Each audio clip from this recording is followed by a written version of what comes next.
Welcome back to the podcast, everyone. We're so excited to be here today with our guest. Susie and I will be sitting down with her and talking about her survivor story. She is a survivor of the troubled teen industry. So without further ado, let's welcome A. How are you? Good. How are you? Good. Thanks for coming on this with us. Oh, you're welcome. Thank you for having me and letting me share my story. Yeah, we really appreciate it. And so I've got a question for you right off the bat. Like, how did you find out about Unholier, the podcast here? So, actually, Sabrina, she was on your Oh, podcast. I found her scrolling through TikTok, and we had similar. The Haven actually used to run into Bethel sometimes doing like mission revivals and things like that. my gosh. So, Wow, crazy. So while you were out having to travel the country, she was out having to travel the country, and you guys knew each other back in the day? well, I haven't met her. I Yeah. remember coming across so many different children's homes, whether it was girls' homes, boys' homes, or a mix in between. We were basically what they would call us like evangelists or missionary. Yeah. It's such a small world, honestly, especially within like the IFB and the troubled teen industry. But it's been cool to see everyone connect through social media, and all of us survivors in one way or another are helping each other through our journeys. And it's just been amazing. And like, the community is so inspiring and supportive of one another. That's what I love. We're here for it for sure. So we're excited to get into your story. So why don't you go ahead and tell us? Obviously, this is your platform for right now to tell your story and to feel comfortable where you want to start. But if you can start, like, how did you get to Shenandoah Haven? Okay, well, we could start with like how my parents found out about the place. Perfect. The Perfect. church we were going to at the time, of course, it was Independent Fundamental Baptist. They had a revival that week, and they had a certain evangelist family that was from the home church of Shenandoah, which is in Cleveland, Tennessee. And they started talking to one of the guest speakers who mentioned Shenandoah Haven, and my parents were just like, oh, she's rebelling, the normal stuff that you would hear in the church. That's perfectly normal growing up, but to them it's rebellious because they expect that blind obedience. Right. So they found out about that. They had some documents that were printed out from the computer, never went to the site to like see it, feel it out, didn't do any research, had it printed out, faxed it back, and I found out the night that I was actually going. None of Wow. my family knew, except Wow. like my mom and my stepdad. My sibling that I lived with did not even know. My biological dad didn't know. My grandparents didn't know. And they're like, so we're sending you to the Haven in Tennessee. You're now their property. They literally called me property. And they were like, and they're going to deal with you. And they're like, we're not responsible for you anymore.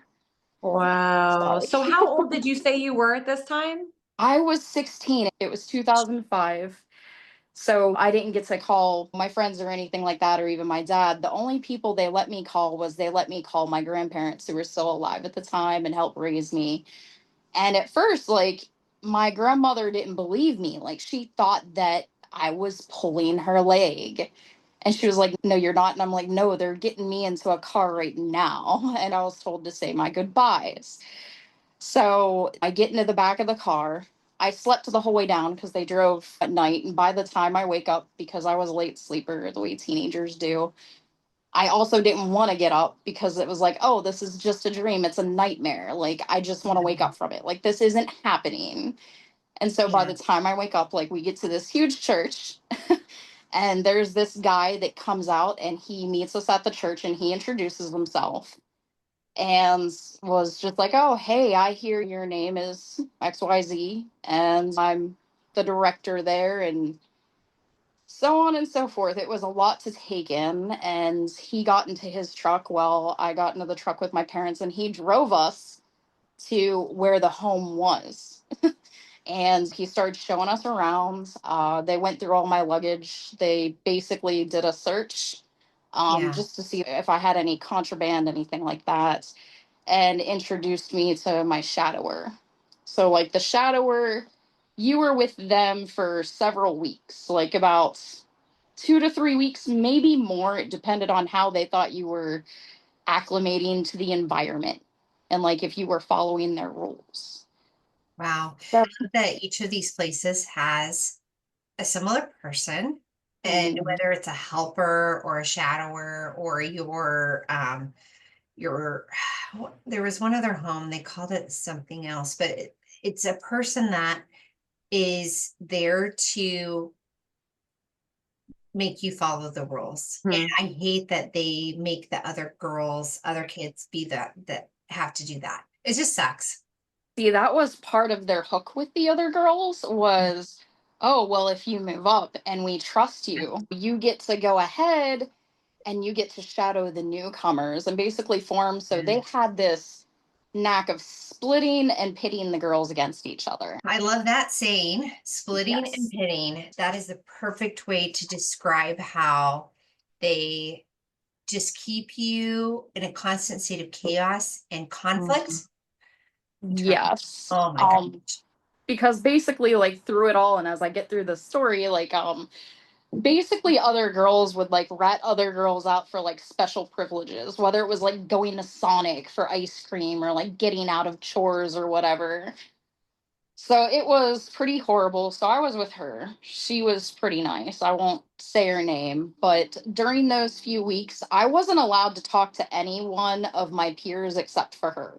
Like she was the only peer I could talk to aside from like the adults. I can't remember what day I came in, but I know the first time they took us to church, I can't remember if it was a Sunday or a Wednesday, I got in trouble right off the bat.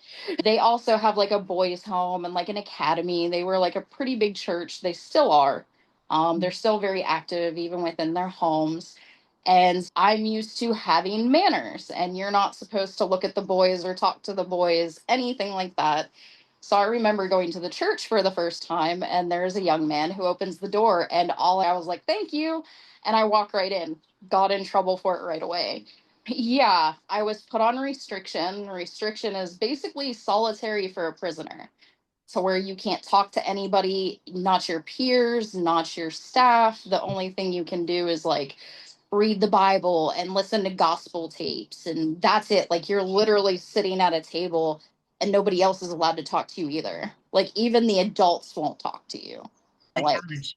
So yeah. I'm curious because this is very similar to the patterns we are hearing from other survivors that we've interviewed, from the Bethel Boys Academy to the Bethel Girls Academy to Happiness Hill. I mean, the Rebecca home. And a lot of this all stems from the Rebecca home. That's where this whole cookie cutter model came from. And it just was passed through to these other people that took on this whole model and started their own homes. So I'm just curious, when you say cassette tapes you guys had to listen to, was that like Lester Roloff? Was Lester Roloff. There was Greg Locke, the one that you've probably seen him Greg grow up. Locke. Greg Locke, I've met him at least 5 or 6 times. The He's one not that's even like, Baptist anymore, which is crazy, but he's yeah. not, but he used to be, and he used to be very adamant with it. Just so, yeah, he's one of the people I've met several times and did not enjoy the pleasure. I'm Yeah, sure, as you so can tell. that's interesting. Lester Roloff, Greg Locke. Okay. Yeah, I'm trying to think of other names. I can't always think of them, but there was also some guy, he may be passed now, but he wrote that book and they gave it to all the Haven girls called From Pinto Beans to a Cadillac. I don't know the name of the I'm guy. gonna look it up. I'm gonna look it up right now.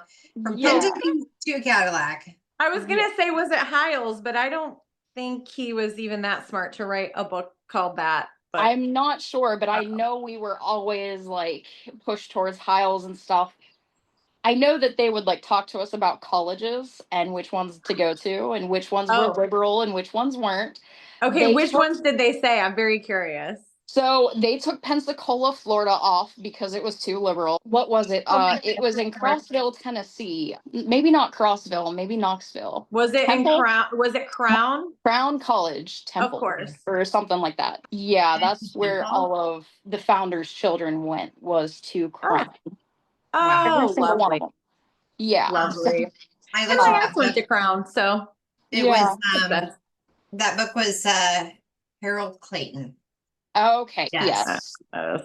Wow. I met his wife. She was a sweetheart. Him, I didn't really talk too much. It's so random that these certain stories that you have to read or listen to or experience, and they're all just either the same ones that all of us have grown up with, and Yes. they're the ones that you're just steeped in the Baptist tea. Like, It's so cookie cutter. They're all the same thing. It's like, and you push for ugh. conformity as Yeah. opposed to, and all they want you to do is just do what they tell you.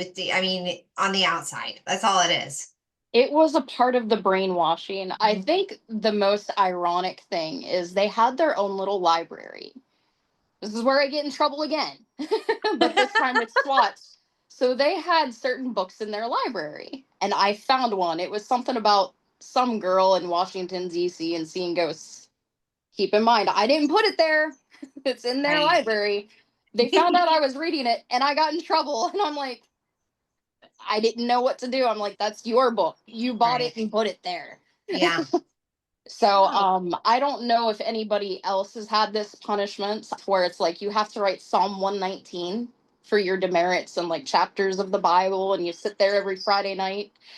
Wow. It's the longest chapter in the Bible. My Yeah. hands still hurt because every Friday I always had like multiple demerits where I'm writing like several chapters and multiple Psalm 119s. Oh my.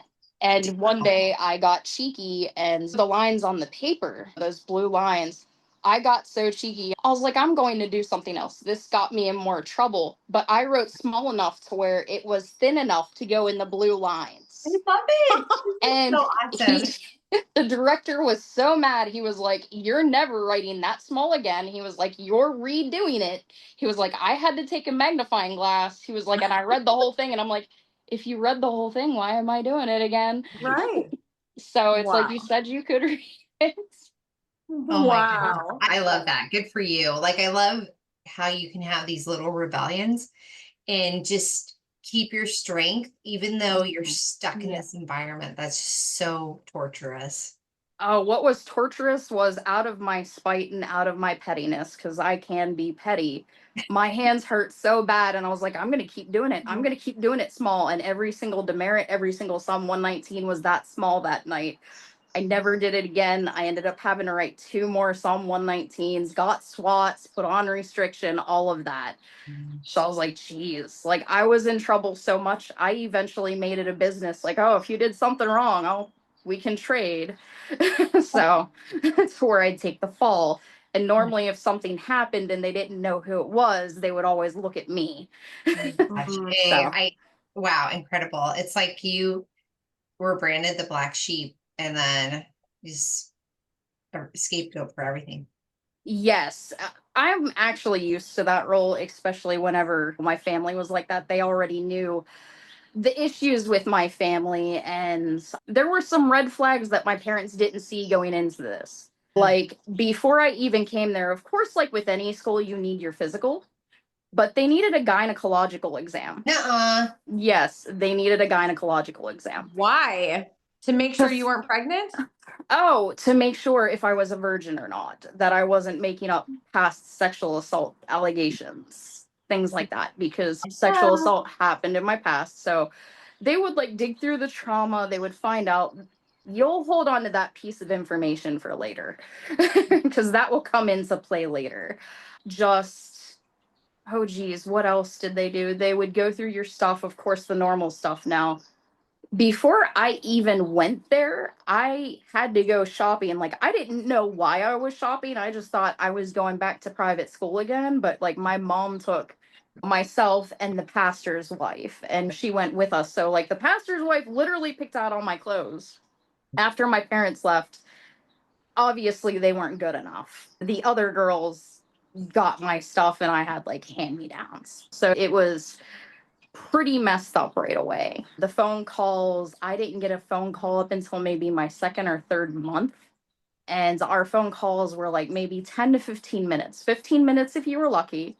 You would sit in the office, door closed, and it would be on speakerphone and they would listen to everything. Right. So there was no way of even saying anything. And even if you did, you'd get in trouble and your parents wouldn't believe you.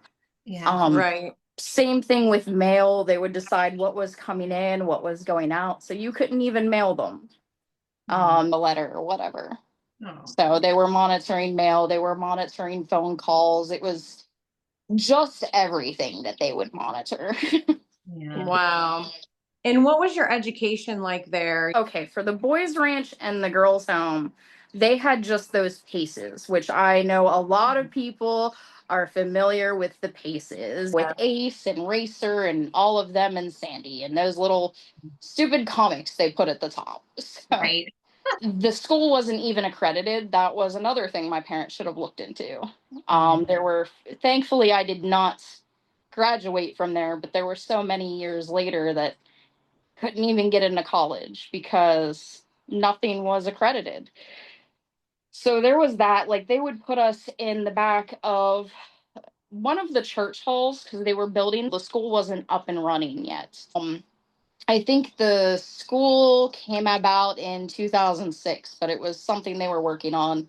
I got there in 2005, but we were at the back of the church and it was just a couple of girls and a teacher that they hired to go ahead and go over the paces with us.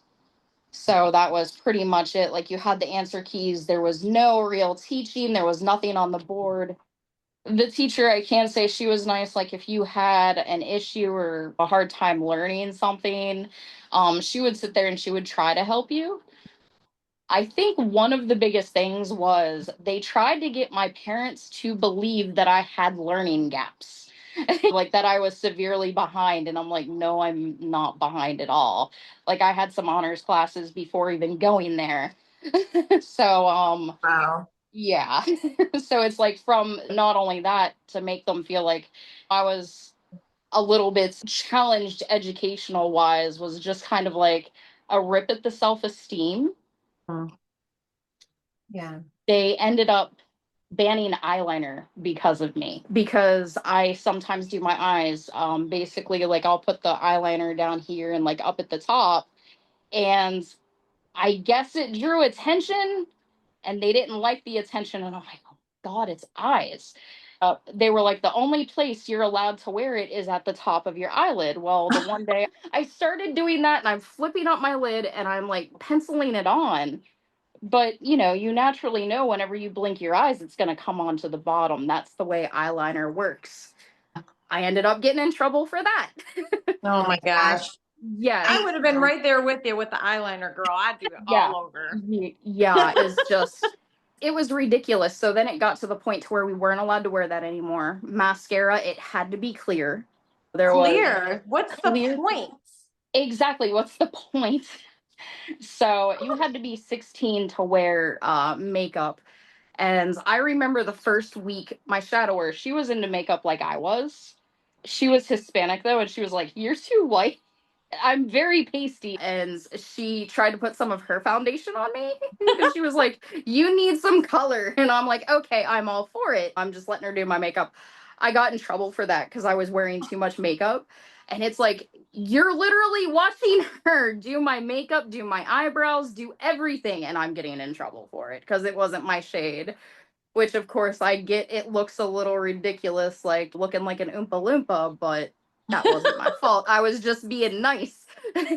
Yeah. So, It's interesting where it seems like places like this let you have certain freedoms, but then they delight in taking it away or using that against you.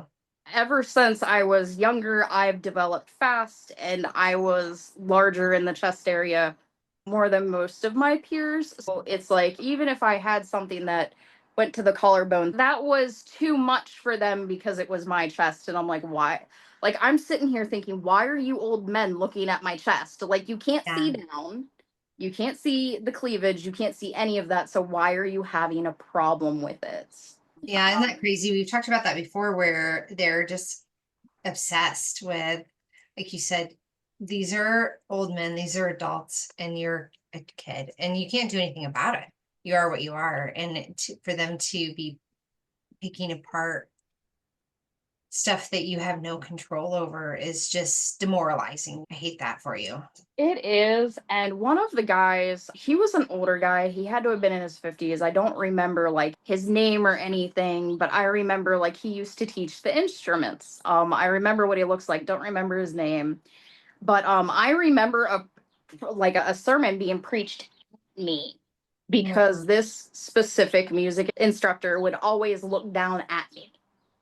Every single time, like he'd sing in choir, he'd do the instruments, like he would stare me down, which was already creepy enough. And it's like, I'm not wearing my makeup anymore. Like, I'm not, they took away all my clothes, they gave it to other girls. You basically put me in things that don't fit me anymore to where, like, they're so baggy, they look like potato sacks. Yeah. Just everything. Like, I sent a picture to the email of like one of the things that they did allow me to wear. And like, if you look in that picture, literally from my neck the whole way down to my ankles, I'm covered. There's like no skin, nothing, no makeup, even like a messy bun or whatever. Because God forbid somebody is attractive.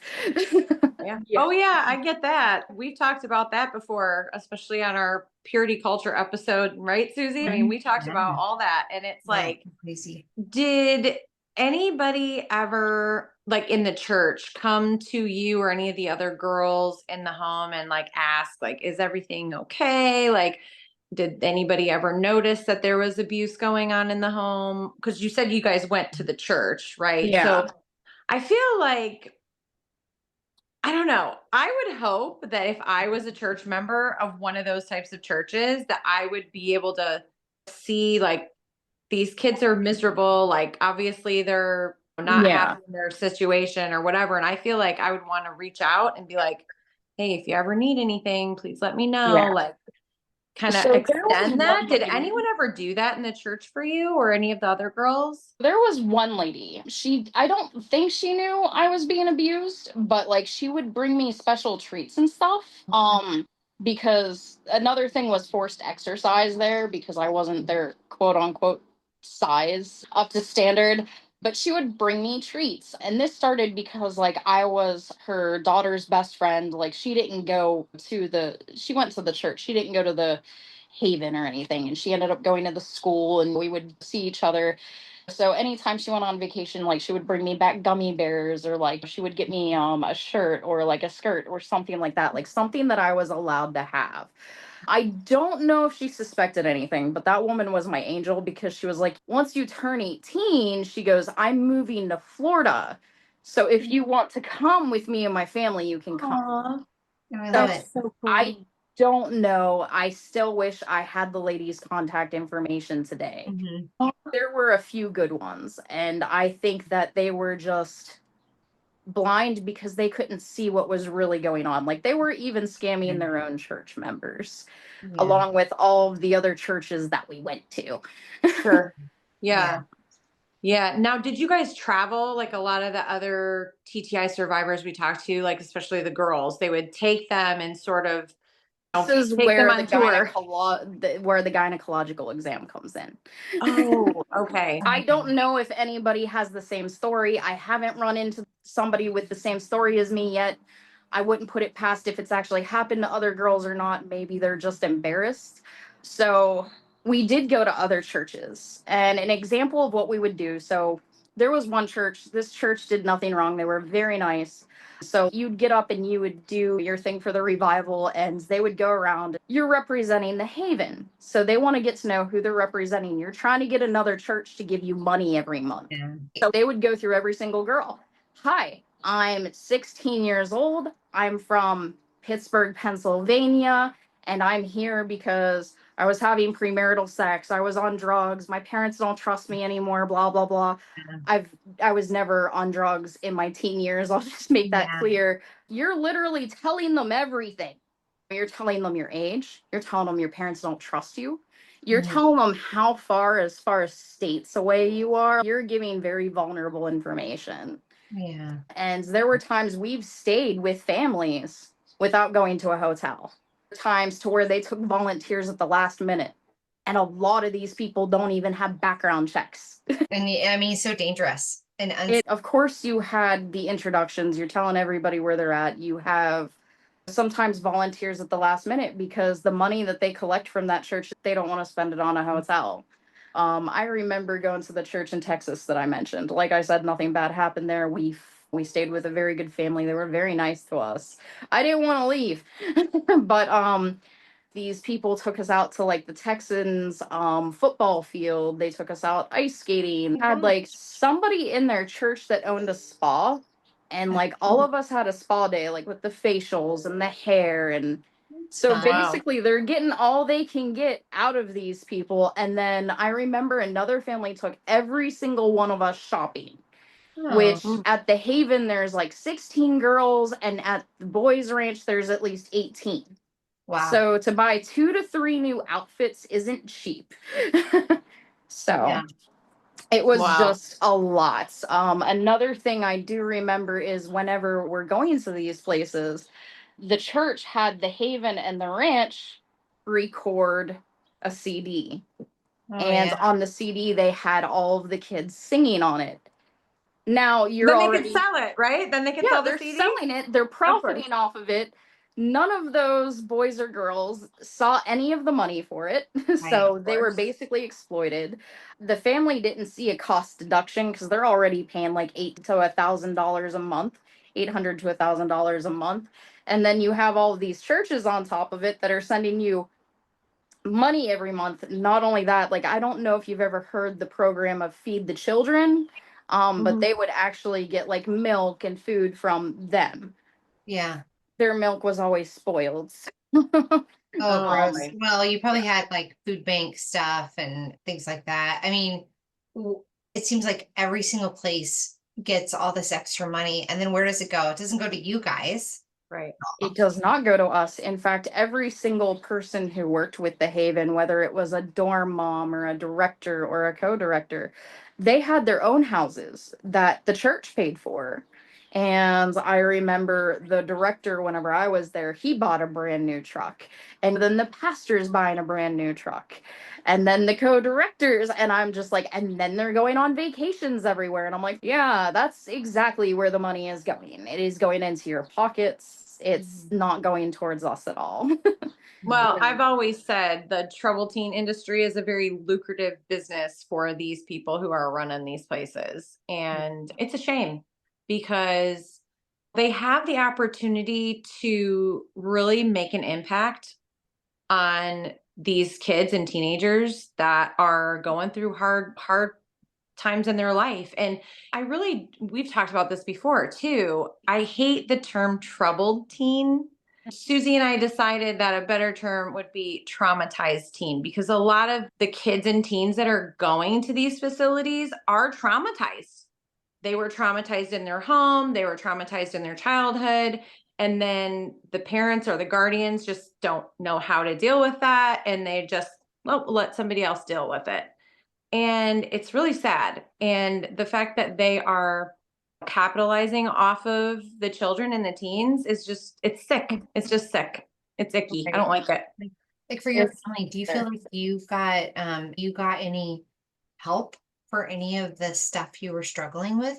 No, in fact, at the time, I was sexually assaulted before I went there. And of course I had to go through therapy. I was very suicidal. I was on medication. I had a chemical imbalance. Like I had multiple attempts to where I failed the attempts. And I remember getting there and they flushed my medication down the toilet. No way. So there was no therapy.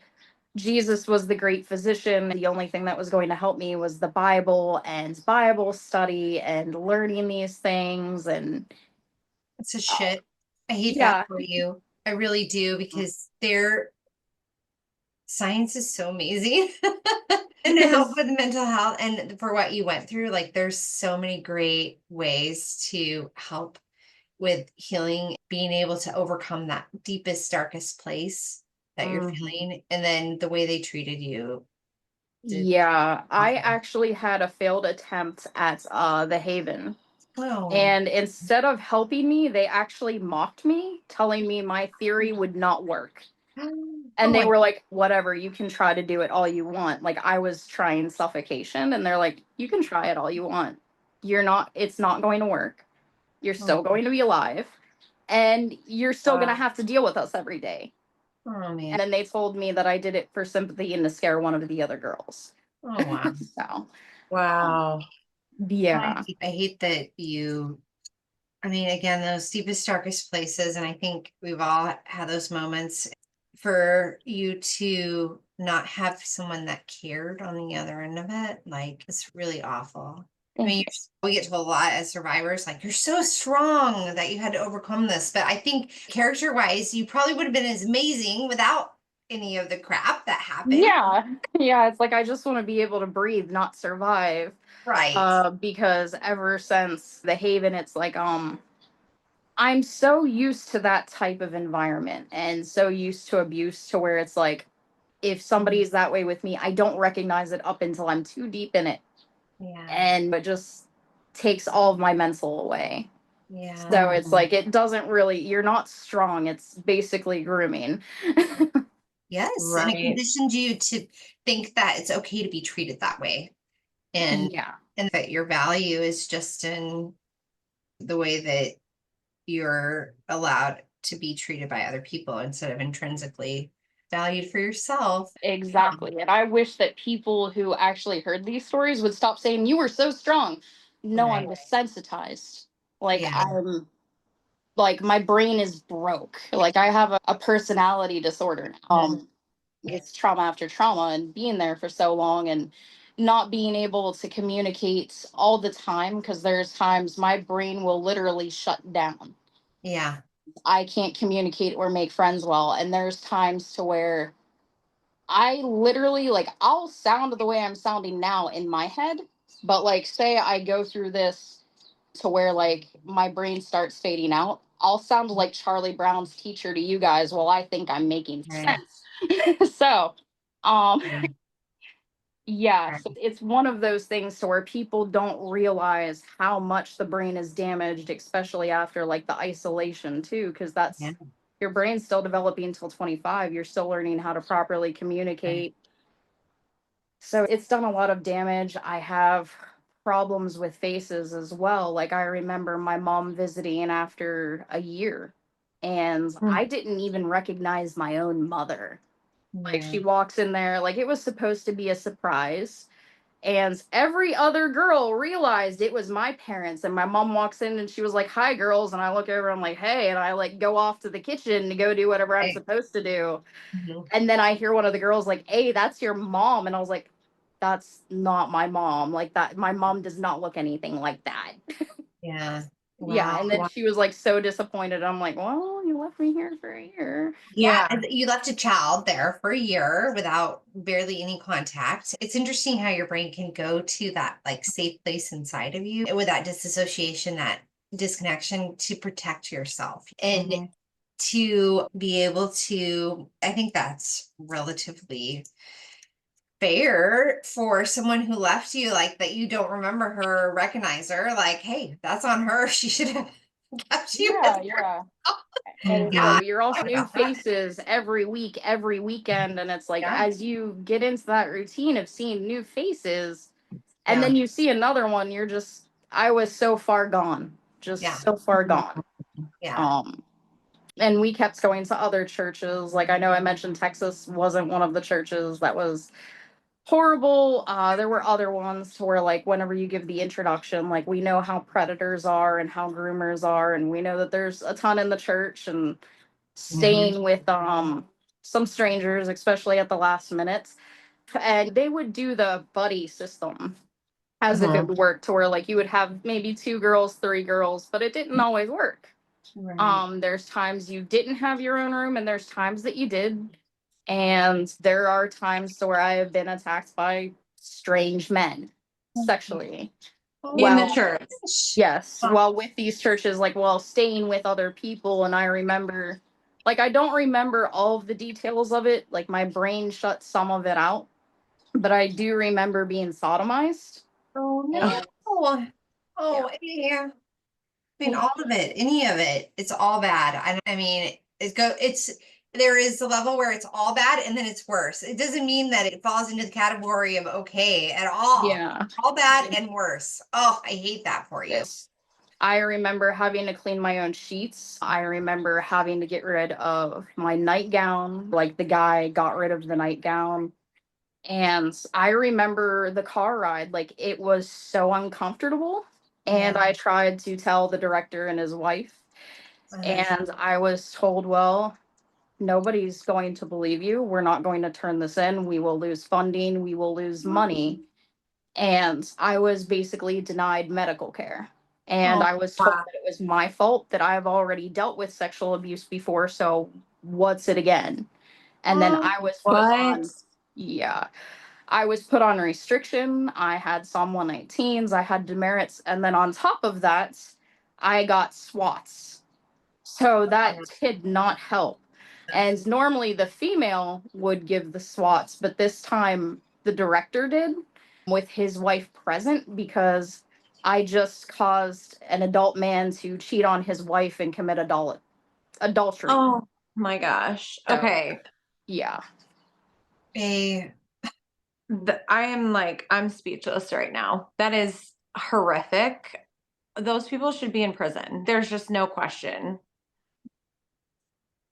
When he was giving you swats, because I'm curious about the swats, did they use a paddle? Did they use a belt? Did they use a switch? What did they use? They used a 'Cause- board, like the kinds that you Okay. see, like the sorority paddles. This was like this thick and it was long, and from that thing up like a baseball bat. Like, I am Okay. convinced that he did it as hard as he could, because I remember the first time he went to go swat me, I literally fell into the wall, is Oh my how God. hard he hit me. Did you have to?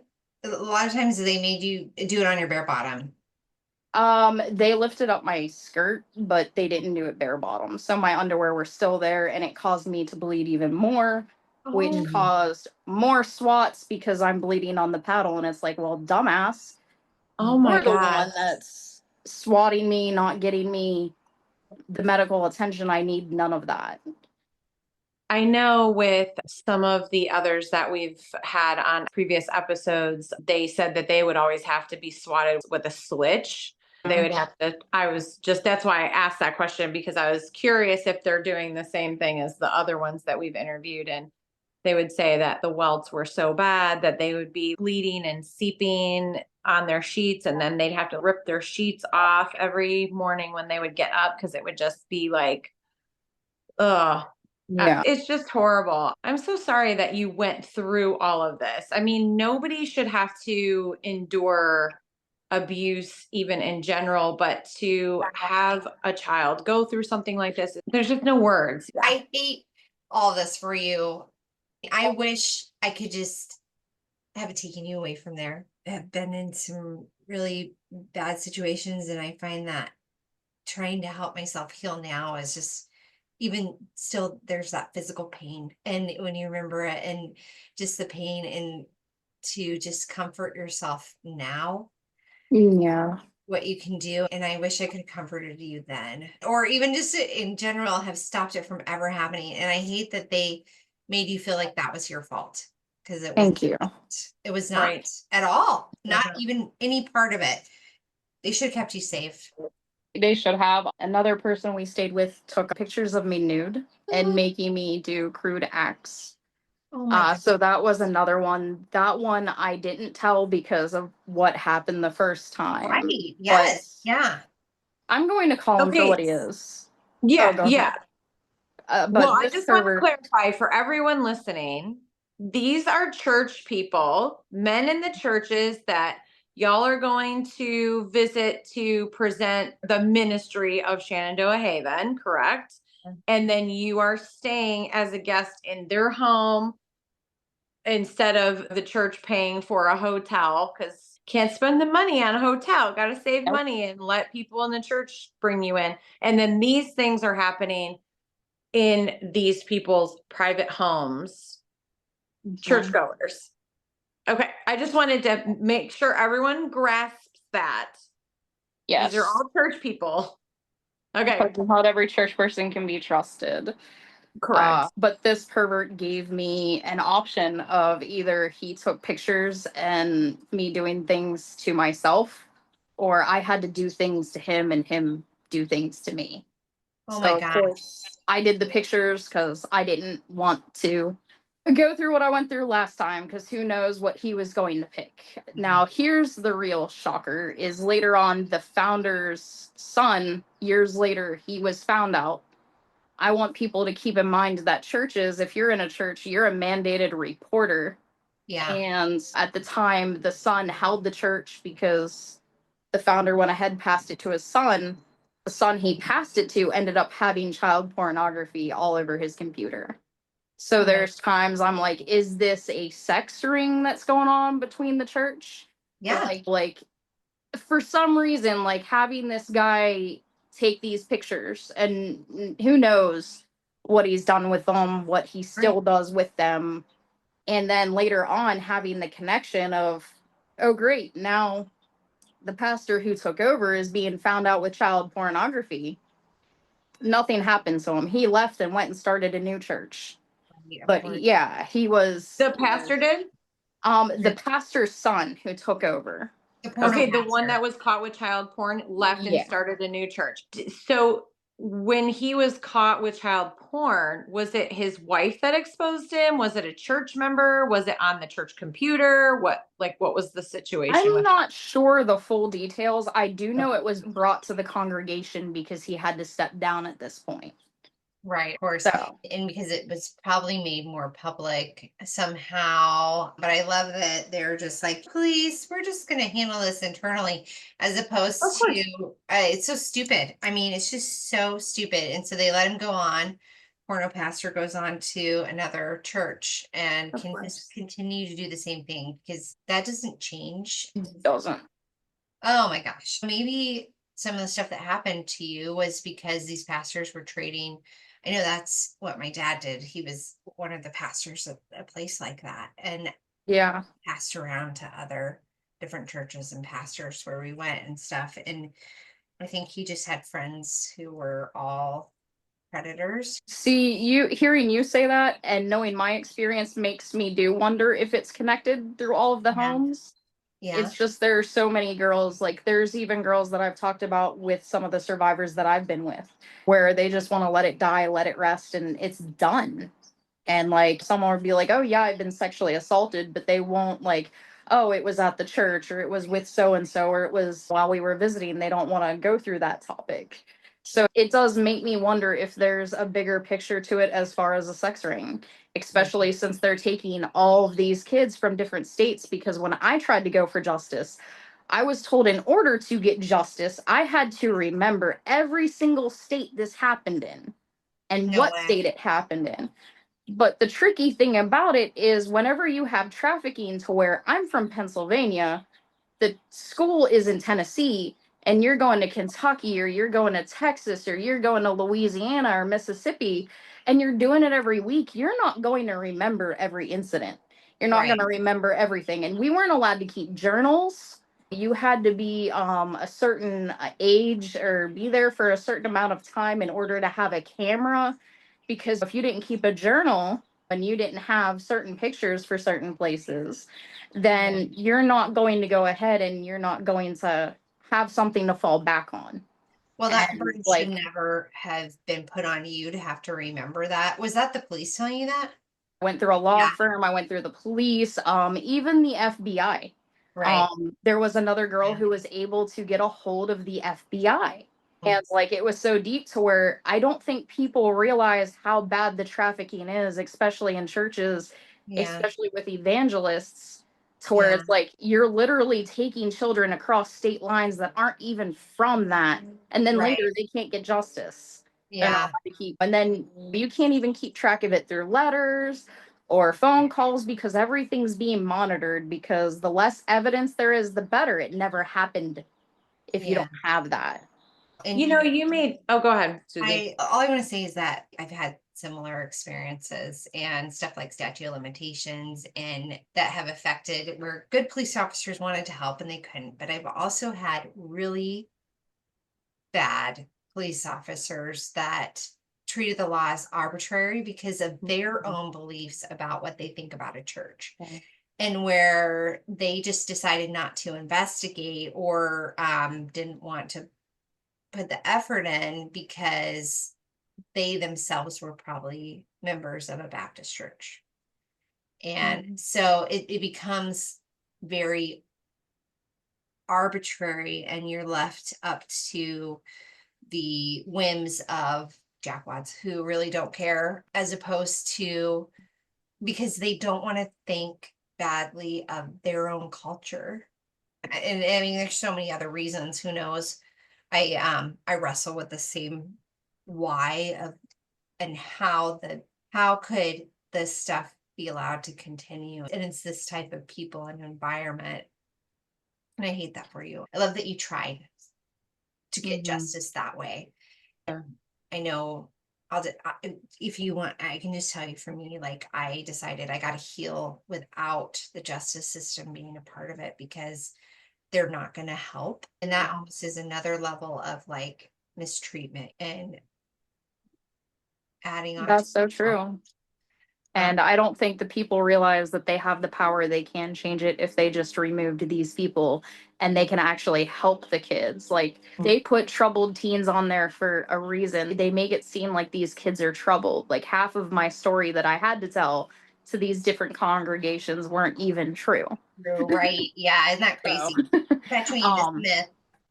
Yeah. I think it's important for people to realize that the justice system isn't always what you think it is.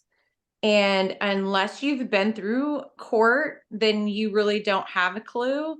And I think that I've heard people say, well, if this and that was going on in these homes, or if this and that was going on in these churches, then all you'd have to do is go to the police and get it shut down or get the person taken out and put in jail. It's like, no, that it's not that simple. That's what they don't understand. It's very difficult.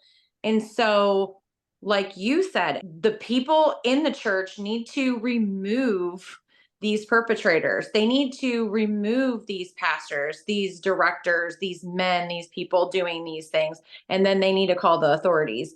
Don't sit there and try and deal with it internally, because all that's going to do is it's just going to cause more problems, and it's going to alleviate any accountability from the people who need to be accountable. So I know that, you know, a pastor who may be listening, or a director of one of these homes that may be listening, is like, well, we don't want to bring any scandals to light because that's going to hurt the cause of Christ. I've heard that so many times. It's like, no, you brushing it under the rug and allowing it to happen and not bringing accountability, and then it coming out later, and then people leave the church and literally become atheists because y'all are hypocrites. You tell me which is hurting the cause of Christ. Exactly. Because Well, then you have stories like mine and like Right. Susie's and everybody else that's coming forward. And another thing people don't understand is just because you have somebody in a church or in a role, it doesn't make them a good person. There's Correct. times to where you can look, if you watch serial killer documentaries, or if you try to learn about the mind of a pedophile or rapist, they look for guises that pose themselves as good people. It's their disguise. Like, yes. Yeah. I say Yeah. my dad was a politely evil pastor, and very polite, and where he put on that Sunday suit and a smile and everybody just assumed he was great, but it allowed him to and I say, when God closes a door and opens a window, it just lets a predator in. It allows a predator to get in. And you guys were traveling around, and where people just said, oh, well, who wants to take these girls into their home and out of the goodness of their heart? And no one's checking. No one's looking at that, because they just are assuming that they're good, or even knowing that they're bad. Yeah. Oh yeah. And it's like you said, they're just opening up their homes, and people are probably like, well, Brother Bob and Sister Jan, they're good people. They never do nothing. He's been a deacon in the church for 35 years. It's like, you don't really know those people.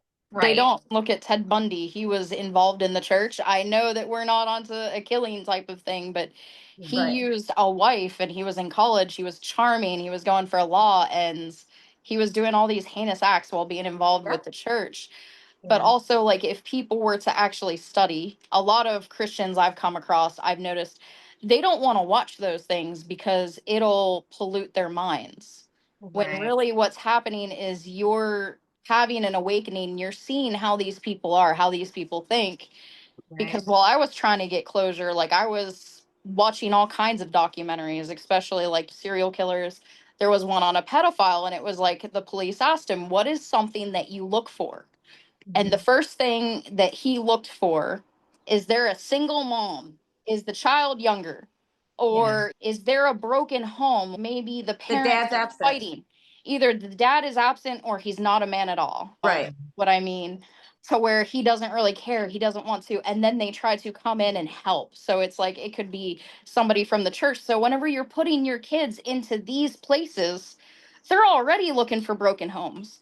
They're already looking for kids to where their parents have just had enough of them, when really you'd have a better chance going to family therapy. And when I say therapy, I mean a real therapist or a psychiatrist, not the Christian counselor. not the church counselor. Or the pastor You who know. knows nothing about how to help people. And I have to tell you, what you just described is my dad and my mom and how they prayed. And my mom was in charge of the 16 older girls home at Lester Roloffs. And they knew that I was born there, where she said that he wanted access to the home and had to go through her. Well, she was more like Jesleen Maxwell or whatever. Sure to broker those deals for him. And then he, of course, mistreated so many. And I just think people need to understand that, if you're where they talk about widows and orphans, that's the exact people that they go after. And I thought it was interesting, Jenny, that you said, like, it's going to hurt the cause of Christ. I always feel like, I think God can stand up for himself. Really, I think that those people are just more concerned with their own image, cause of them, their own image themselves. And it was really about CYA as opposed to, I'll come up with a good act. Oh, what would Jesus do? The WJD. They're more about CYA than WWJD. So I got to ask you, how did you get out of this? I mean, So that's a long story. I somehow kept getting in trouble with, they kept thinking that I would look at boys and flirt with boys and things like that. It got to the point of actually, I wouldn't wear my glasses to church. And I can't even see 5 feet in front of me, 3 feet in front of me, so that I would stop being accused of it. It gets a little deeper than that. So I got sick of it. And then I just started running around with the girls there. Like, there was a girl I found. Of course, at that age, the hormones are raging and you're experimenting and everything. So they found out about that. And even though, like, we were the same age and it was all mutual, like, they ended up kicking me out. But, like, not only that, they tried to get this girl's mother to press charges against me. No way. Yes. Girlfriend. That sucks. You didn't deserve that. That's ridiculous. No. And then they told the new pastor of the church that my parents went to, because they had a change of pastor while I was in the girls' home. And they were telling them things like, oh, you can't leave her home alone with her little sister. You can't leave her around kids. She can't work in the Sunday school. She can't work with the children on the bus ministry, nothing. So afterwards, I was looked at like I was a pedophile. Oh boy. Wow. For just having a girlfriend. That sucks. Yeah. And what's crazy, because you had gone to the director about being sodomized by a man in the church. You had this other incident where another man in another church was taking pictures of you, inappropriate pictures. Yet this is the thing that they want to make us think about and go to the police and say you shouldn't be involved in anything and kick you out. Yeah. That is so messed up. I was 17 at this point and I was the predator. So it's like, that does not make sense. Maybe, Right. yeah, 17, about to turn 18, but it's like we were like maybe a year apart, give or take. So it's like we're the same age range. We're in the girls' home together. Obviously, a lot of us are being sexually assaulted. You don't care. But then whenever we do it, you're trying to like turn the tables against each other and trying to get one parent to press charges on a kid. Thankfully, she didn't do that. I don't know where I would be if that happened. So I'm very thankful to that girl's mother because she understood. And I think she kind of got it. She did end up leaving after, like, at first the girl became a dorm mom because something just didn't set right with her, like after this incident between me and her daughter. And I guess she started seeing some things and she ended up leaving and taking her kids with her. One of the daughters, because she had two daughters, one was in the home and the other just came with her while she was being a dorm mom. I guess one of the daughters did something she didn't like, the church didn't agree with. And this woman was told that she had to choose between the church and her own child. Oh my gosh. Yeah. Wow. So she ended Wow. up leaving, and thankfully she picked her child because some parents don't do that. Did you end up moving back home after you left? I did end up moving back home. It was very rough to move back home, being questioned and then being looked at as a Yeah. pedophile. Like, I tried to tell my parents what happened. I tried to tell them about the sexual assault, everything else. They thought I was lying to get out of it. They did not believe me for years. They were like, well, you could have told us over the phone. You could have told us through the mail. And I'm like, you wouldn't have believed me anyway. The wild part is they did not believe me up until 2 or 3 years ago, whenever 35 other victims came forward. And then they hounded me at least for a week to get my statement. They hounded me. And I was like, I don't want to. I got to the point where I was fed up and I was like, fine, if you want my statement, here it is. I was like, here's the rules. We're not going to talk about it. You're not going to apologize. Like, you're not going to do anything. Like, I don't want to hear anything about it. Of course, they broke all of those boundaries. And the next day, they were on the phone with a lawyer. So they wouldn't go and get me a lawyer back then during the statute of limitations. But like, as soon as and I think the thing that pissed me off was like, they were like, well, we were victims too. And I'm like, Yeah, oh, I thought wow, the word. you lost money. Yeah, financially, you were a victim. I don't give Wow. a shit. Use my Wow. language, but I'm like, victim. And it was Right. just, I get the fact that they are victims in their own way. I Yeah. guess, but then at the same time, I'm like, you were irresponsible. I was like, you didn't want to deal with a kid that you had. You wanted kids. Like, you preach about how abortion is wrong and how you have to take care of the kids. And then, like, you get one and then later you send them to a place like this.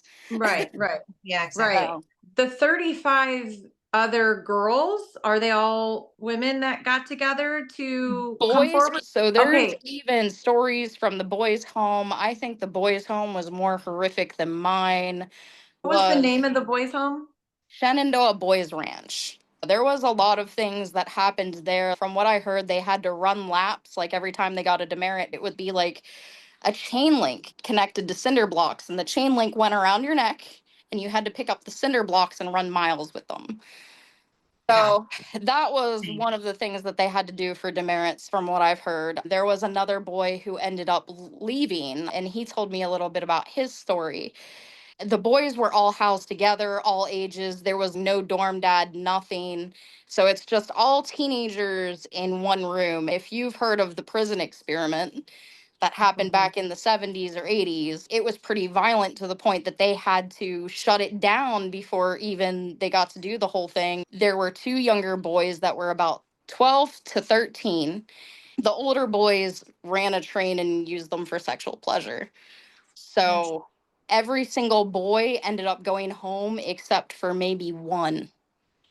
So it was horrific. And then after that, like, you can't find documents on it. Like, I have his messages of him telling me what happens. Like, this kid fell off the map, and I kind of feel bad because the twist of it is this kid was sent to the boys ranch through my parents, Oh along no. with one of my best friends was sent to the girls' home because of my parents, because they were like, oh, that girl was troubled from what her parents say and it worked for them. My parents don't even talk about me. They don't acknowledge I exist. And obviously we're not in contact like Yeah. we are now, but it was just wild. So it's like, even though I'm a survivor and like I didn't cause them to go there, like I still feel that guilt. Like, Yeah. man, if I would have screwed stuff up even more, maybe they wouldn't have gone. So So the Wow. 35 survivors, are they still trying to pursue something legally, or? So we were told legally we're past our statute of limitations. However, the girls and boys home, like the entire church, everything is still running. It has new owners, but they still have some of the same congregation members and things like that. Some of the same people involved with the church. Huh. I did reach out. There was one girl who was asking some of the survivors because I guess she had a friend whose little sister was in there. She's not 18 yet. And from what the sister told her friend, which contacted me and some other girls, like the girl's not acting the same. Like she's acting very withdrawn. So I'm like, okay, is this still happening even though there's new owners? And so it worries me, Sure. Right. you know, Yeah. And as an especially. adult now, you want to make sure that kids that are in these facilities now are being protected. That's the thing. If you're listening to this podcast right now and you just think it is so simple to get these places shut down, let me tell you something. These are church affiliated organizations. And because they are church affiliated organizations, there is no oversight. There's no state can't come in and regulate. There's no licensure required. They are flying under the radar, y'all. I'm telling you right now. And so you wonder how this stuff is happening without them being shut down. That is how. So I just want to give a little plug for a second to Susie, because Susie, I want you to explain to people how Susie's amazing. Okay. Susie has done so much for the troubled teen industry to try, like, she's doing this amazing thing in Texas right now where she is trying to get a law passed to where there is no statute of limitations. Isn't that amazing? Like, because sometimes you're abused as a child and then you don't even know like what's happening to you. And then you process it as an adult. As you get older, you're like, wait, I remember this happened. And now it's making sense as an adult. And then you start to process it, but then it's too late to go to the authorities because it's past the statute of limitations, which is what you said your issue was when you guys went to the attorneys and they said it's past statute of limitations. So Susie, could you just take a moment to explain to the listeners about what you're doing with Trey's Law? And maybe, you might have something similar in the state of Tennessee. In fact, David, our producer, was telling me that Trey's Law did pass in Tennessee. But Susie, you go ahead and talk about that. Yeah. I've gotten the chance to help the Phillips Foundation, where, similar to you, I had gone to do a civil lawsuit of a number of us that were victims, and the statute of limitations had passed. And so the lawyer was like, hey, there's this gal who's really working to get some laws changed in different states where abuse happened in her family too. And Texas is one of them. And so the statute of limitations for civil lawsuits and sexual assault victims, and then also for NDAs, where a lot of these groups make you sign something saying you can't talk about it. We're trying to do away with that. And it's called Trey's Law, after Elizabeth Phillips' brother, who was severely mistreated and then ended up taking his life because the statute of limitations up. It's like this weird splinter in your heart where you're like, I should be able to talk about this. They should receive justice, accountability, and then to find out that somehow you're too old now. I had the chance last week to go talk before the Texas Senate about it and just share my story and point out that's making kids keep from talking about this with the NDAs, especially. It hurts their healing. And I see kids, like, I'm so an adult now, and all that. Are like, isn't that crazy how you have to wait until you're an adult to really put that in your rearview mirror before you can actually start talking about it? It was really more about making their own conscience feel better as opposed to healing for you. And yeah, you never could have put that in writing. One, they would have taken it away, or two, it's their own form of a verbal NDA on you for the stuff that you experienced. And I really hope in Tennessee, they actually, have you tried reaching out to where you were at in Texas? So Texas is so weird. And I'm down here and the way they have it is that statute of limitations after a certain year, it's like allowed for any sexual assault. Like you could go prosecute that guy. For me, I was younger, and so it doesn't count. Even for civil lawsuits, and Trey's law has been passed in Tennessee. It makes me wonder if you could end up suing them. Yeah. If you guys were able to, or you tried? We haven't tried suing. Like, we've tried the FBI, we've tried the local police department, we've tried a lawyer who won't take it. And here's one of the reasons why they won't take it is we can't name every single state we were at whenever crimes were committed. So in order to get justice, which at this point seems hopeless unless like one of the current girls comes forward with something that actually happens to her, like if it's still going on, to actually speak out. I think the government as well needs to look at trafficking in a whole new way. Yeah. Because what they're doing is it's actually really, if you think about it, it's very conniving because I've had to sit with this for a long time to like actually process. Like I was sitting there and I was like, holy shit, excuse my language, but holy shit, I was trafficked. Like I was sexually trafficked. Yeah. And it's very slick because it's like you're taking these girls. Now, the one church in Texas, they didn't do anything but treat me like gold. So it was the other churches, which I can't even name every single state that I've been to or every single time I've been sexually Sure. assaulted. Those were just the two that were engraved in my brain. You have to, like, Yeah. your brain, put that away. And you think about it, like they're going, so they're taking me from Pennsylvania. I'm in Tennessee. They're crossing state lines. They're going into Texas. Or that one weekend we're going to Louisiana, we're going to Mississippi, and they don't keep documents of where we're going, who we're staying with, none of that. Oh, Because, no, this is how they do for their financial records. oh, I was told that they don't have them. No, of course they do. They have financial records of who gave tithe because those churches have to Mhm. do tax write-off. You have to have Yeah. it for tax write-off. So of course they have it for the tax write-off. And this part, if you want, we can cut this out and just keep this between us. So then Yeah. I have an idea that if someone surprises you with a penis, they should be surprised with a subpoena. Yeah, And so exactly. a Yes. surprise where so 1090 is 50C3 paperwork that you have to file, and you can find that in a public guide. Star has every nonprofit's financial records, and so Yeah. you can find their tax records that shows the places that they received money. And so you should, Well, the yes. only thing is a travel ledger where they're taking the girls. Well, Yeah. if they received financial support from a certain church or something, and they have a habit of bringing you guys there, that shows that's their pattern.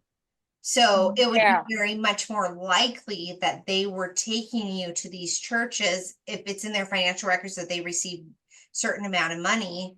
And even if one or two of you can remember, let's say you have a small piece of the places you've been, and then another person, between all 35 of you, you should be able to have Yeah. a goodly amount to then show, that financially we were at this place at that Mm-hmm. time for those financial records. And I will tell you, here's another way you could probably do this, because you're not out of the statute of limitations. So Boz, Is he back in the picture? no, he's the one who told me about Oh. Elizabeth Phillips, but I can never remember his last name. It's like Trebekian Oh. or something. Yeah. He is so awesome. He is Billy Graham's grandson, and he's a Okay. lawyer. And statute of limitations didn't count for my case. But the thing is that one of the ways I approached him about this is that a lot of these places, it's committing fraud.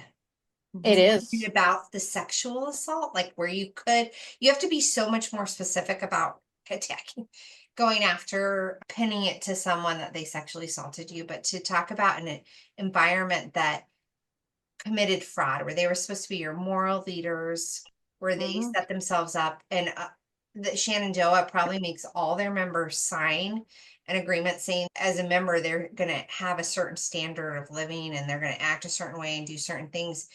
And for the pastors, you require an ordination. So when those pastors Mhm. break that, it's like a Hippocratic oath. And Yeah. it's fraud because they told people, and you guys, you Mhm. expected to be treated a certain way, and that's not what happened.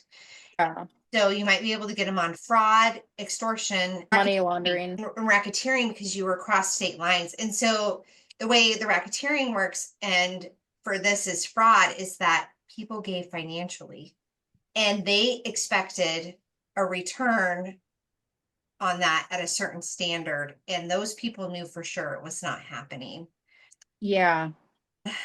But I don't want you to, gosh, I just feel like I want to tell you, don't lose hope right now. Like for me, I've given up on the idea of actual justice. So I like go off of prevention, accountability, and recovery. And maybe none of that means those perpetrators will ever be in jail because of my efforts. Yeah.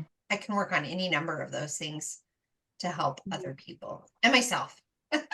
The accountability would go so far if they It just would. took it.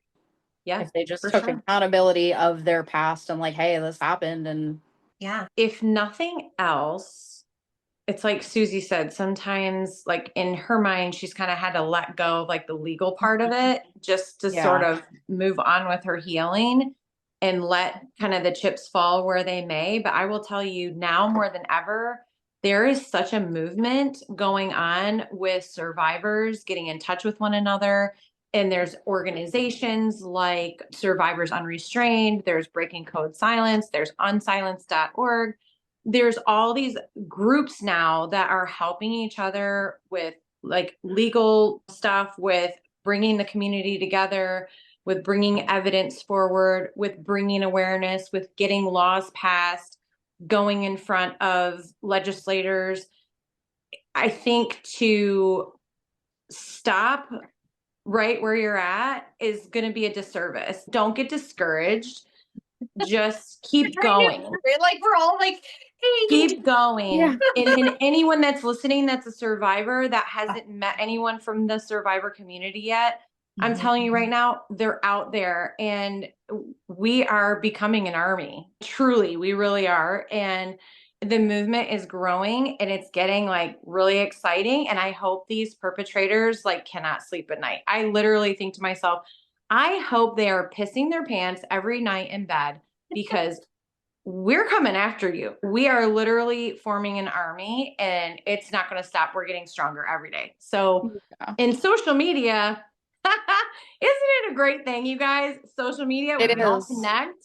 Like, I It love is. it. And I know Shenandoah is already on watch because, like Yeah. I said, they contacted me after I made a post. It was after the program came out. And I called them out. I called them out and I was like, I can't wait to see what happens whenever people start talking about the Haven. And Yeah. then there were literally staff pretending to be survivors trying to talk to me. And then I remember one of them going, it's not like it was a prison. Wow. Ma'am, please. You Please. actually probably have gotten better care sometimes, I think. Yeah. It's like, yeah, and okay, prisons so prisons have adults in them, not children. exactly. It doesn't mean that it's any less worse. In fact, I don't know what prison's like. I've never been in there, but I'd rather spend a day in prison than in homes like these to where Yeah. you don't know what's going to go Right. on. And Right. I don't even know the next steps to take. So any type of guidance there would be great. Okay, Um I would love to get the girls out of there now and have it shut down. Of course, they're Yeah. going to reform somewhere else. But just knowing that some of the girls in there right now just aren't themselves, and it could either be from broken trust of family or something like what happened to me is going on with them. Right. Uh, they Uh-huh. blocked me off their Facebook page. So they do have a Facebook page. There are times to where they will post where they're going and what churches they're going to. We're like, oh, well, this church bought us like a $15,000 van or whatever. Like before they blocked me, I was able to see this. So it's like you're telling on yourselves. Yeah. And then they had to take it down and So, recreate a whole Facebook page to get rid of the um, evidence. I have another idea for you. This is how you could tell if you have the pastor's name of during that time, you could probably just search on YouTube. A lot of those places say, "Oh, we have a visiting pastor tonight who's preaching." That's true. That's And true. they put their sermons on YouTube. Put them on, you can search for that pastor's name and you'll find it in a Google search at different churches at other places. And it's because they now, since COVID, especially, they put their bulletins on the Mhm. internet.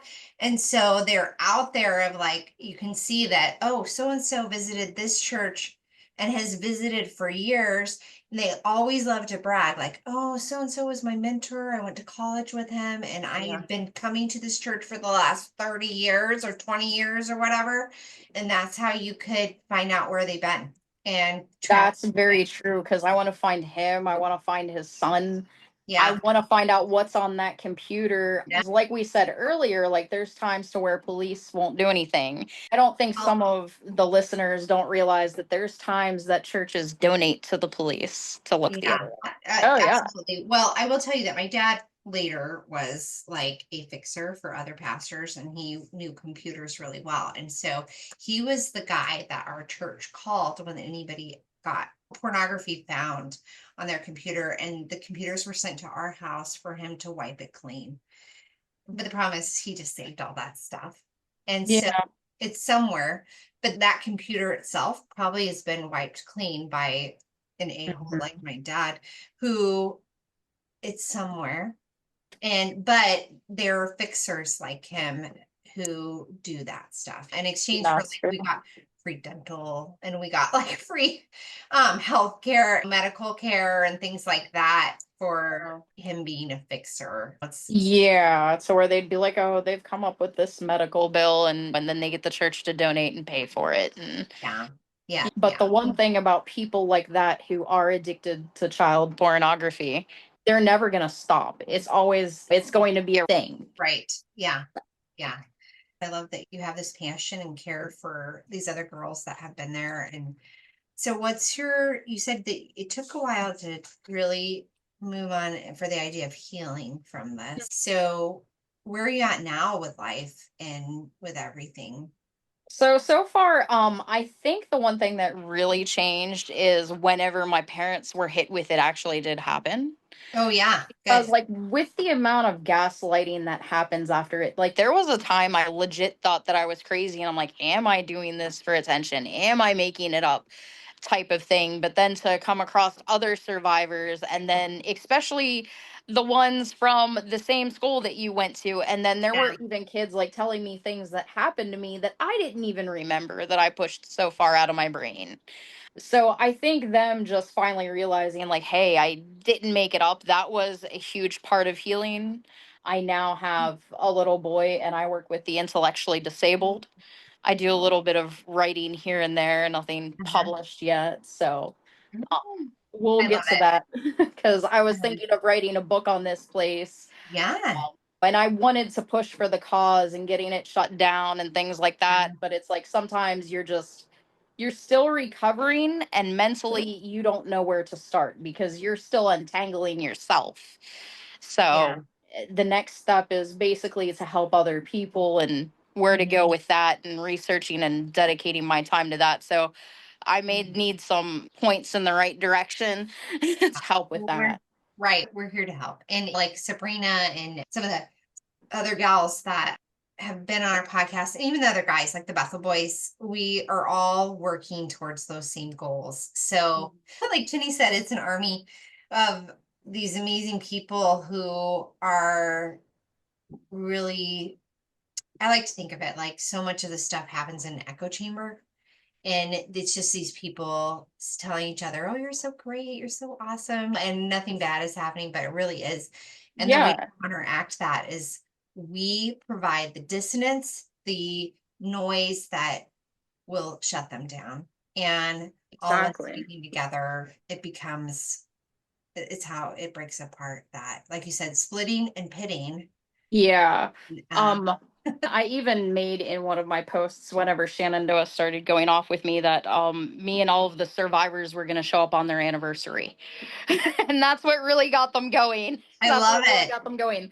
So I was thinking about that, Ooh. like doing a little silent protest, just be there and like whenever, because they always have a time to where like, oh, do we have any alumni here with us? And just stand up Yeah. with red tape on my mouth, but like put it on like so that they Mhm. can't see it. So that type of thing, because then they have to look us all in the eye and they have to look every single person there in the eye and explain it. Right. So Yeah, right. yeah. It's exciting. Wow. I love it. I love that you care so much. You're compassionate.